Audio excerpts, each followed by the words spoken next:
Сәлем достар, менің каналыма қош келдіңіздер. Бүгін сіздермен біз қызыл балық дайындайтын боламыз.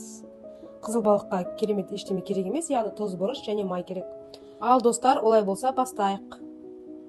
Бірінші тұзымызды балығымызға жақсылап себеміз, жақсылап жағамыз. Бұрыш жағамыз.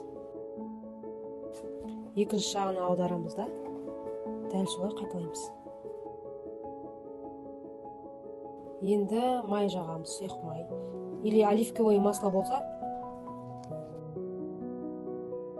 Міне біздің қызыл балық стейк дайын.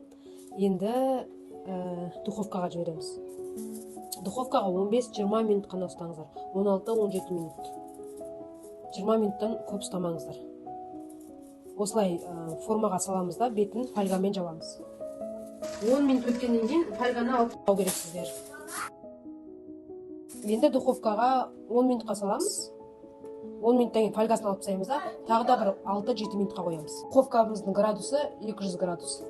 Міне достар, біздің қызыл балығымыз дайын. Осы менің рецептіммен дайындап көріңіздер. Ас болсын.